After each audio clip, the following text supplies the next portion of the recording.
বন্ধুরা, আজকে একজন বিশ্রামরত মানুষ সহ একটি দৃশ্য এঁকে দেখাবো। একটা মানুষকে প্রথমে আমরা এঁকে নেব, তার মাথার অংশ, চুলের অংশ এভাবে এঁকে নিয়ে কপালের অংশ, নাক, মুখ এবং থুতনিটা এঁকে দিব এবং ছোট্ট করে তার চোখ এঁকে দেব। চোখ এঁকে দেওয়ার পরে এবার ঘাড়ের লাইন নিচ পর্যন্ত নিয়ে যাব, গলা থেকে আবার এরকমভাবে তার ঘাড়ের উপরে একটা গামছার মতো দিয়ে একটা হাতা বের করে দিব। এরপরে সামনে ইয়াতে একটা হাত থাকবে, সেই হাতের পরে তার জামাটাকে এভাবে আমরা একটু কমপ্লিট করে দিব এবং হাতের সঙ্গে সেট করে আমরা তার পেছনের অংশটা এঁকে দেব।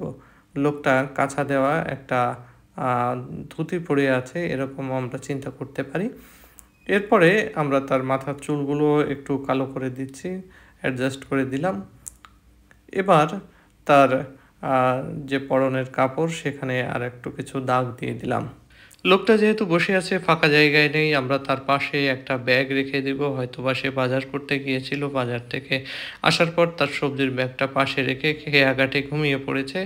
এরপরে পাশে তার পাদুকা আমরা খোলা অবস্থায় দিয়েছি, সে ঘাসের উপরে বসে থাকবে। তার অন্য পাশে আরেকটা হাত তার হাঁটুর সঙ্গে সেট করে দিয়ে দিলাম, হাতের আঙ্গুলগুলো দিয়ে দিলাম। এবার একটা বড় গাছতলায় সে বসে থাকবে, তার পাশে একটা গাছ দিয়ে দিলাম, বড় গাছ, গাছের নিচে ঘাস, ডালগুলোকে খুব সুন্দর করে দিয়ে উপরে আমরা কতগুলো পাতার গ্রুপ এভাবে আস্তে আস্তে ভাঁজ ভাঁজ করে দিয়ে দিলাম।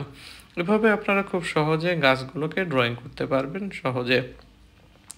নিচে কিছু ঘাস দিয়ে দিলাম, সামনে পেছনে গাছের গোড়ায়, এবং একটা নদীর তীরে তাকে আমরা এঁকে দিচ্ছি। তীরের যে সীমারেখা সেটা এখানে দিয়ে দিলাম।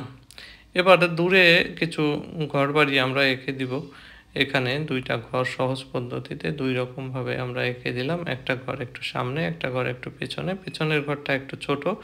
এজন্যে আমরা পেছনের ঘরটা আগে এঁকে নিয়েছি, সেটা কমপ্লিট এভাবে করে দিলাম এবং সেখান থেকে একটা দিগন্ত রেখা দিয়ে দিলাম। এর সঙ্গে কতগুলো গাছপালা বড় ছোট করে আমরা দিয়েছি।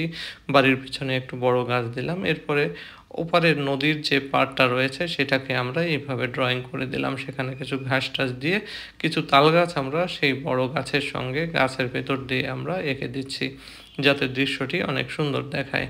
এভাবে আমরা এই অংশটা করে আকাশে একটা সূর্য এঁকে দিলাম।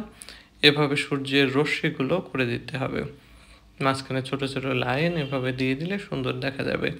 এরপরে আকাশে কয়েকটা পাখি দিয়ে দিতে হবে। এবার আরও কিছু ঘাস দিয়ে দিচ্ছি আমি। এরপরে আ গাছে কতগুলো টেকচার লাইন দিয়ে চোখটাকে সুন্দর করে দিয়ে আর ব্যাগটাকে আরেকটু টেক্সচার দিয়ে দিচ্ছি, যাতে ব্যাগটাও সুন্দর দেখায়। এভাবে আমাদের শেষ করতে হবে। আজকের দৃশ্যটি আপনাদের কেমন লাগলো বিশ্রামরত মানুষ সহ সেটি জানাবেন।